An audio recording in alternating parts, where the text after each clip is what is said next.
नमस्कार, आप सभी दोस्तों का एक बार फिर से स्वागत है स्टडी स्किल सेंटर के इस यूट्यूब चैनल पर। एचपी पुलिस कांस्टेबल की इस मॉक टेस्ट सीरीज़ में आज मैं आपके लिए मॉक टेस्ट नंबर 10 लेकर आया हूं। इससे पहले मैं 9 मॉक टेस्ट दोस्तों ऑलरेडी बना चुका हूं एचपी पुलिस कांस्टेबल के लिए। अगर अभी तक आपने ये मॉक टेस्ट नहीं देखे हैं तो चैनल में जाकर ये मॉक टेस्ट ज़रूर देखें। तो आज का हमारा जो मॉक टेस्ट है इसमें आपके जो टोटल क्वेश्चन रहेंगे 40 क्वेश्चन का ये मॉक टेस्ट है। इसमें जनरल साइंस के आपके 8 क्वेश्चन, जीके के 16 क्वेश्चन और हिंदी के भी रहेंगे इसमें 16 क्वेश्चन दोस्तों। तो इस मॉक टेस्ट को आपने जो करना है तो आपकी कोशिश होनी चाहिए कि ज़्यादा से ज़्यादा 20 से 25 मिनट के बीच में इस मॉक टेस्ट को आपने ख़त्म करने की कोशिश करनी है। तो दोस्तों चलिए स्टार्ट करते हैं आज का हमारा मॉक टेस्ट।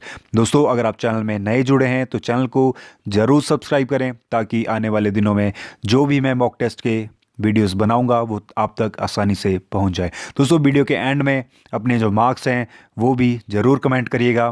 तो चलिए शुरू करते हैं आज का हमारा मॉक टेस्ट। तो फर्स्ट क्वेश्चन हमारा वो है, दो अक्षांश रेखाओं के बीच की दूरी लगभग होती है। तो आपके पास जो ऑप्शन है स्क्रीन पे वो है 111 मील, 121 मील, 111 किलोमीटर या 121 किलोमीटर।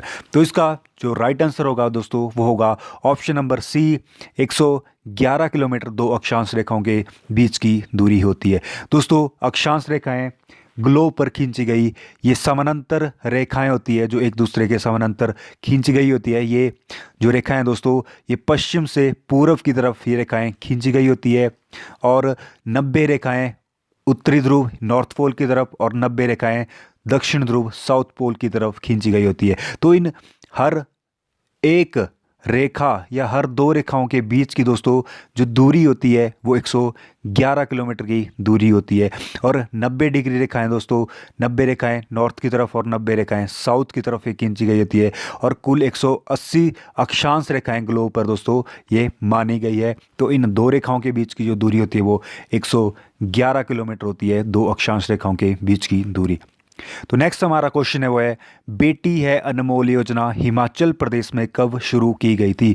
तो आपके पास ऑप्शन है वो है 2009, 2010, 2011 या 2012। तो इसका जो सही उत्तर होगा वो होगा ऑप्शन बी, 2010 में बेटी है अनमोल योजना दोस्तों हिमाचल प्रदेश में शुरू की गई थी। तो नेक्स्ट हमारा क्वेश्चन है वो है, वह कौन सा महाद्वीप है जहां एक भी ज्वालामुखी नहीं है। तो आपके पास जो ऑप्शन है वो है ऑस्ट्रेलिया, अंटार्कटिका, अफ्रीका या यूरोप। तो इसका जो सही उत्तर रहेगा आपका वो रहेगा ऑप्शन ए, ऑस्ट्रेलिया दोस्तों एकमात्र महाद्वीप है जहां पर एक भी ज्वालामुखी उस महाद्वीप में नहीं है। तो नेक्स्ट हमारा क्वेश्चन है वो है, मैत्री एक्सप्रेस रेल सेवा का संबंध किससे है। तो आपके पास जो ऑप्शन है वो है भारत पाकिस्तान, ऑप्शन बी है भारत बांग्लादेश, ऑप्शन सी आपका वो है भारत नेपाल और ऑप्शन डी है भारत भूटान। दोस्तों जो मैत्री एक्सप्रेस जो रेल सेवा है ये ऑप्शन बी भारत और बांग्लादेश के बीच में है। तो ऑप्शन बी होगा इसका राइट आंसर। तो नेक्स्ट हमारा क्वेश्चन है वो है,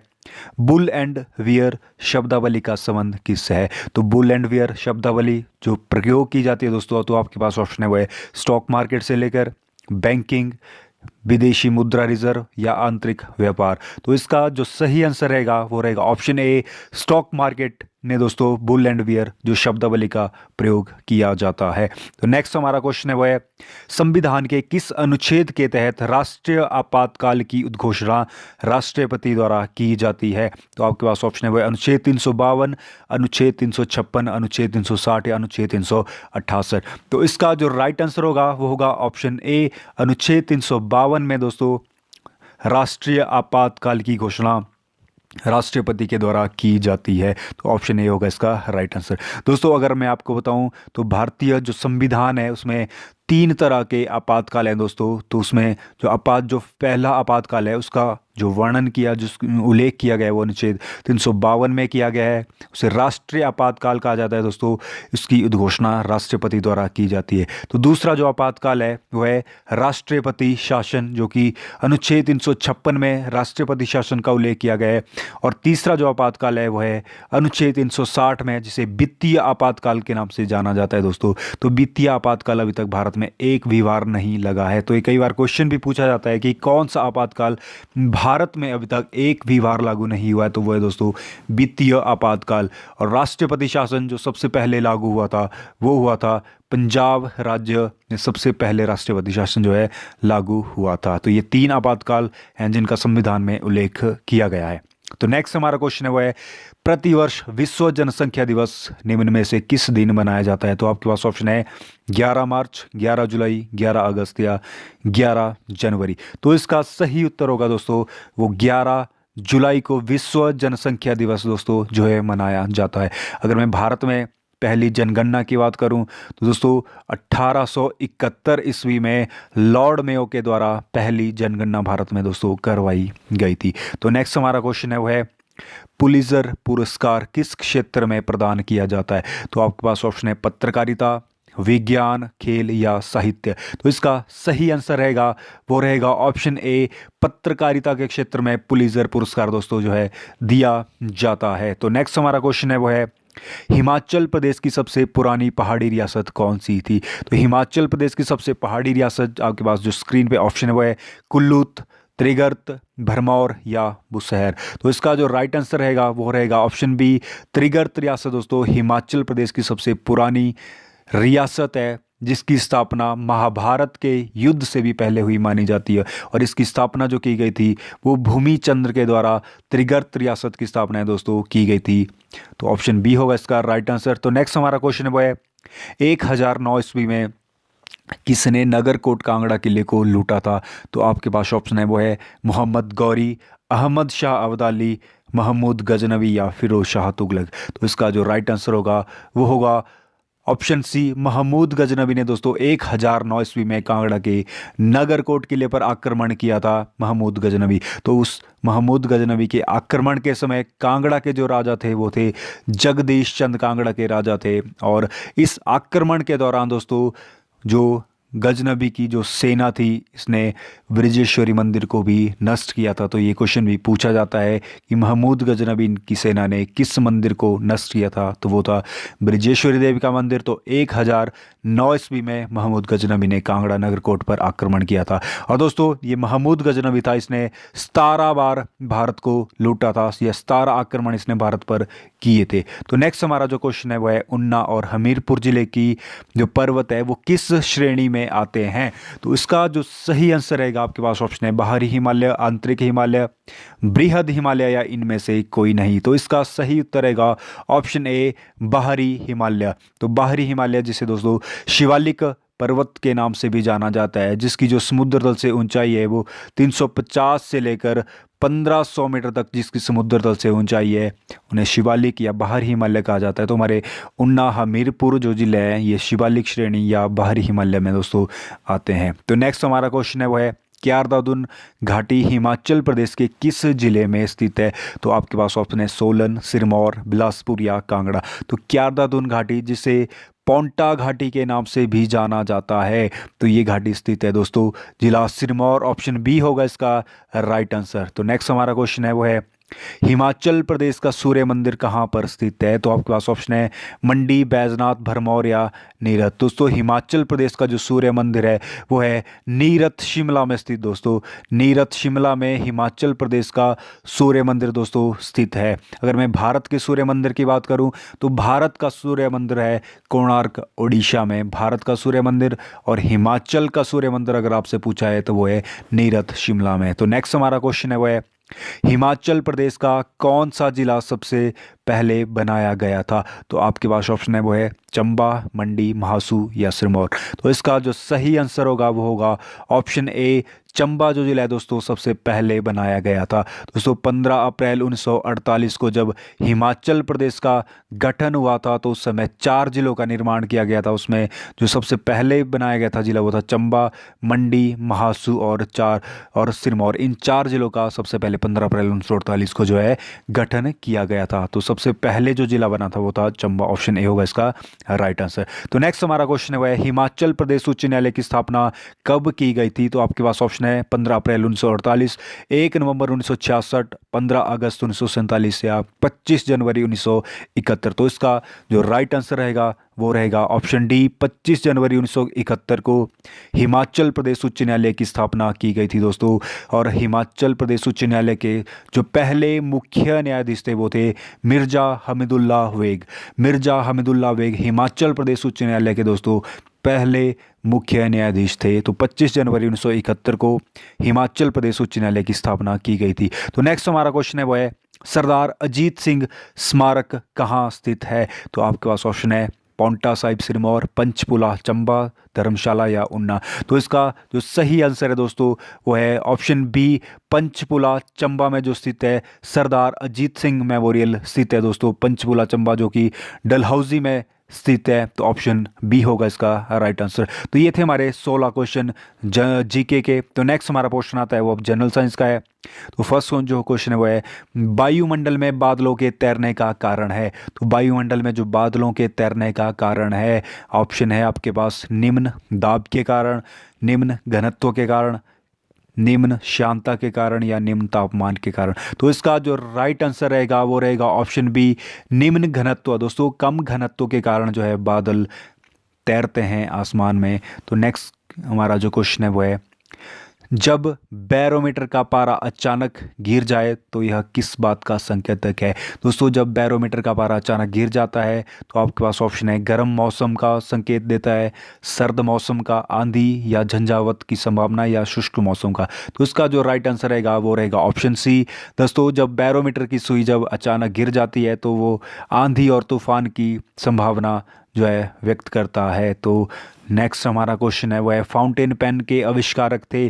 तो आपके पास ऑप्शन है वाटरमैन, रोंटजेन, चेल्प या वॉटसन। तो इसका सही आंसर रहेगा वो थे ऑप्शन ए वाटरमैन दोस्तों। फाउंटेन पेन के आविष्कारक जो थे वाटरमैन थे। तो नेक्स्ट हमारा क्वेश्चन है वो है प्लास्टर ऑफ पेरिस का रासायनिक सूत्र है। तो आपके पास ये 4 ऑप्शन दोस्तों दिए गए हैं। तो इसमें जो सही आंसर रहेगा इसका प्लास्टर ऑफ पेरिस का वो रहेगा option A CaSO4 half H2O होता है दोस्तों प्लास्टर ऑफ पेरिस का जो रासायनिक सूत्र। तो नेक्स्ट हमारा क्वेश्चन है नेफोमीटर में किसका मापन किया जाता है। तो आपका ऑप्शन आपके पास जो ऑप्शन है वो है वर्षा की मात्रा, बादलों की दिशा एवं गति, सागरीय लवणता या उपयुक्त सभी। तो इसका जो सही उत्तर रहेगा दोस्तों वो रहेगा बादलों की दिशा और गति को जो मापने का जो यंत्र होता है वो होता है नेफोमीटर। ऑप्शन बी होता है इसका राइट आंसर। तो नेक्स्ट क्वेश्चन है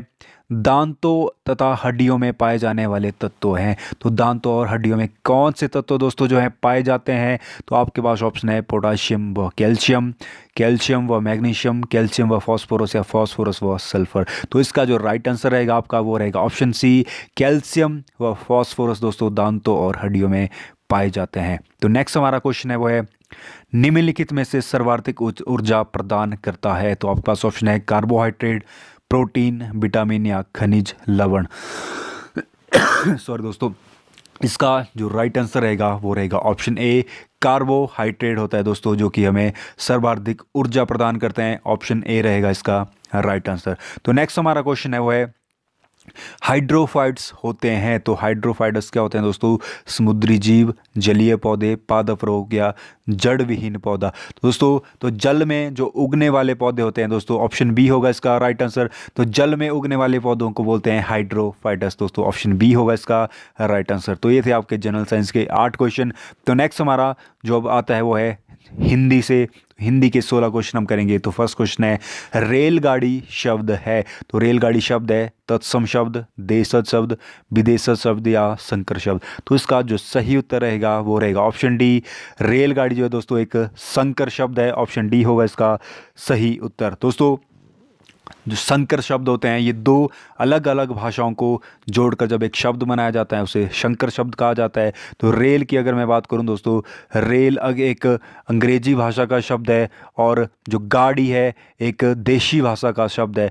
तो 2 अलग अलग भाषाओं से मिलकर जो शब्द बनता है उसे संकर शब्द कहा जाता है दोस्तों। और जो तत्सम शब्द होते हैं ये संस्कृत के जो मूल शब्द होते हैं दोस्तों जो उसी रूप में हिंदी में प्रयोग किए जाते हैं उन्हें संकर शब्द कहा जाता है। जैसे दोस्तों अगर मैं आप पर को एग्जाम्पल दूँ तो सूर्य जो शब्द है एक संस्कृत का शब्द है, तो सूर्य को हम हिंदी में भी उसी रूप में प्रयोग कर सकते हैं, तो ये एक तत्सम शब्द है। देशज शब्द होते हैं दोस्तों जो हमारी देशी भाषाओं में जिनका जन्म होता है, जैसे गाड़ी, लोटा, इस तरह के शब्द वो देशज शब्द। और विदेशज शब्द होते हैं जो विदेशी भाषाओं से हमने लिए हैं। तो जो हमारी हिंदी भाषा है दोस्तों उसमें बहुत सी विदेशी भाषाओं से हमने बहुत सारे शब्द लिए गए हैं, जैसे अंग्रेजी से हमने अभी ये रेल शब्द भी लिया है, या और भी बहुत सारे शब्द उन्हें विदेशी शब्द। और शंकर शब्द होते हैं जो मैंने अभी बताया, दो अलग अलग भाषाओं को जो जोड़कर बनाए गए होते हैं। तो नेक्स्ट हमारा क्वेश्चन है वो है जहाँ पहुँचा ना जा सके के लिए एक शब्द है। तो जहाँ पहुँचा ना जा सके दोस्तों उसे बोलते हैं अगम्य।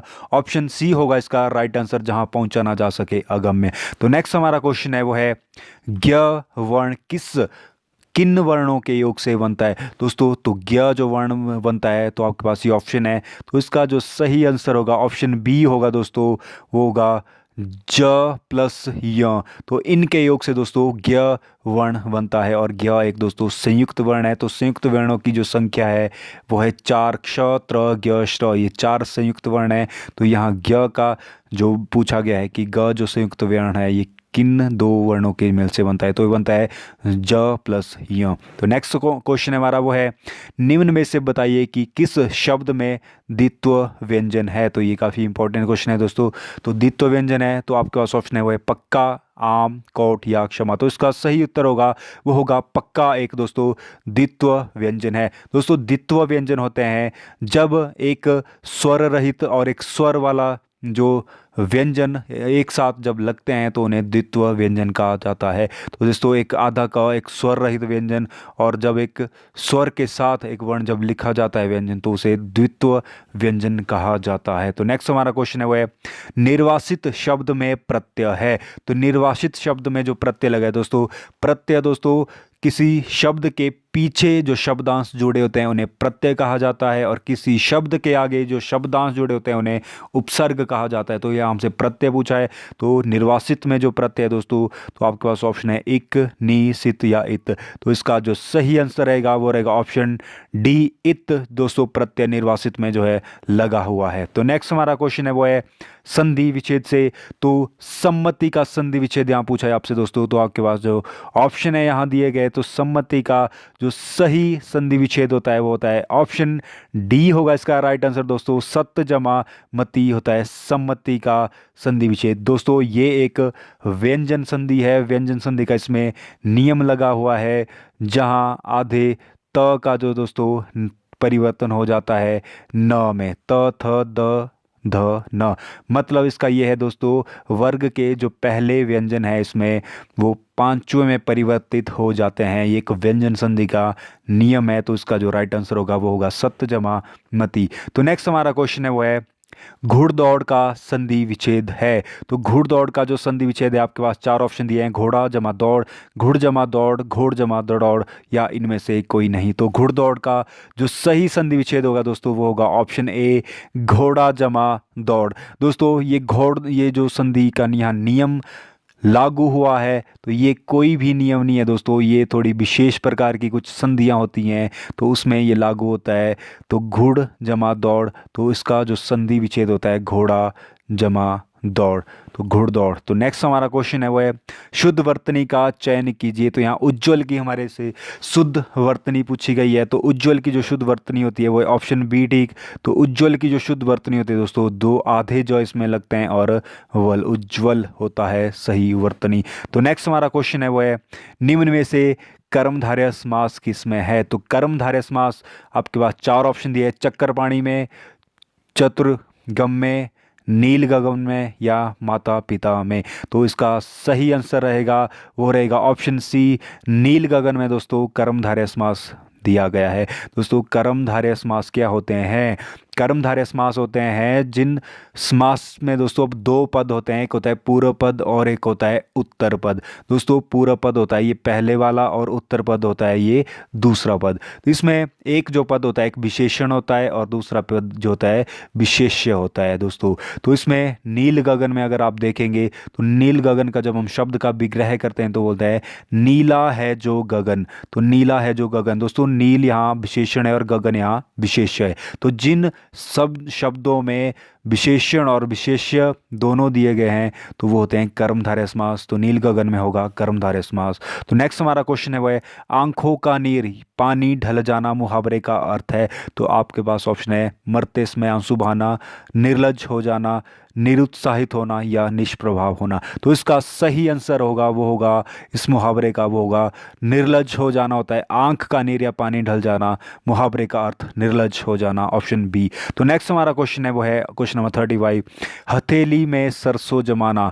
हथेली में सरसों जमाना लोकोक्ति का अर्थ है। तो आपका ऑप्शन है वो है बात कहते ही कार्य संपन्न होने की इच्छा करना, देर से कार्य करने की इच्छा, परिश्रम से कार्य करने की इच्छा या असंभव बात। तो इसका जो सही आंसर होगा दोस्तों वो होगा ऑप्शन ए बात करते ही कार्य संपन्न होने की इच्छा करना। ऑप्शन ए होगा इसका राइट आंसर हथेली में सरसों जमाना लोकोक्ति का अर्थ। तो नेक्स्ट हमारा क्वेश्चन है वो है कौन सा शब्द स्त्रीलिंग है। तो आपके पास चार ऑप्शन दिए गए हैं दोस्तों, इसमें आपने बताना है कि जो स्त्रीलिंग शब्द है वो कौन सा है। तो इसमें आपके जो ऑप्शन है वो है सहारा, सूची पत्र, सियार या परिषद। दोस्तों जो परिषद ऑप्शन डी है यहाँ ये एक स्त्रीलिंग शब्द है और सहारा, सूची पत्र और सियार दोस्तों ये सारे पुल्लिंग शब्द है और परिषद जो होता है एक स्त्रीलिंग शब्द होता है। ऑप्शन डी होगा इसका राइट आंसर। तो नेक्स्ट हमारा क्वेश्चन है वो है वह घर से बाहर गया। इस वाक्य में कौन सा कारक है दोस्तों। वह घर से बाहर गया, तो यहाँ से कारक चिन्ह लगा है। तो से कारक चिन्ह लगता है आपके पास ऑप्शन है कर्ता, कर्म, करण या अपादान। तो यहाँ जो राइट आंसर होगा वो होगा ऑप्शन डी अपादान कारक दोस्तों यहाँ लगा हुआ है। जब दो चीज़ें एक दूसरे से अलग होती है, बिछड़ती है या जुदाई हो रही हो जहाँ, तो उसे अपादान कारक लगता है और उसके लिए जो कारक चिन्ह यूज होता है वो होता है से कारक चिन्ह दोस्तों, जहाँ दो चीज़ें अलग हो रही होती है। तो वह घर से बाहर गया, तो यहाँ दो चीज़ें अलग हो रही है, तो जहाँ दो चीज़ें अलग होती है तो वो होता है अपादान कारक। तो नेक्स्ट हमारा क्वेश्चन है अथ का विलोम शब्द है। तो आपके पास ऑप्शन है अंत, इति, अर्थ या अध। तो अथ का जो विलोम शब्द होता है वो होता है इति। ऑप्शन बी होगा इसका दोस्तों राइट आंसर। तो नेक्स्ट हमारा क्वेश्चन है वो है किरण का पर्यायवाची शब्द है। तो किरण का जो पर्यायवाची शब्द होता है प्रभा, रवि, हिमांशु या दिनकर। तो किरण का पर्यायवाची शब्द होता है दोस्तों ऑप्शन ए प्रभा होता है किरण का पर्यायवाची शब्द। बाकी रवि, दिनकर, हिमांशु ये होते हैं सूर्य के पर्यायवाची शब्द। तो नेक्स्ट हमारा जो क्वेश्चन है और लास्ट हमारा जो हिंदी का क्वेश्चन है वो है निम्नलिखित में से शुद्ध वाक्य कौन सा है। तो आपके पास चार वाक्य दिए हुए हैं, तो आपने शुद्ध वाक्य बताना है। तो आपका जो फर्स्ट वाक्य है वो है कृपया आज का अवकाश देने की कृपा करें। ऑप्शन बी है आज का अवकाश कृपया देने की करें। ऑप्शन सी है आज का अवकाश देने की कृपा करें और ऑप्शन डी है आज का कृपया अवकाश देने की कृपा करें। तो इसका जो सही जो शुद्ध वाक्य है दोस्तों यहाँ वो है आज का अवकाश देने की कृपा करें। ऑप्शन सी है यहाँ शुद्ध वाक्य और सही उत्तर। तो ये थे हमारे हिंदी के 16 क्वेश्चन और टोटल मॉक टेस्ट के जो हमारे 40 क्वेश्चन हो गए दोस्तों पूरे। अगर आपको वीडियो अच्छा लगे तो लाइक, कमेंट और शेयर ज़रूर करें और चैनल को भी ज़रूर सब्सक्राइब करें।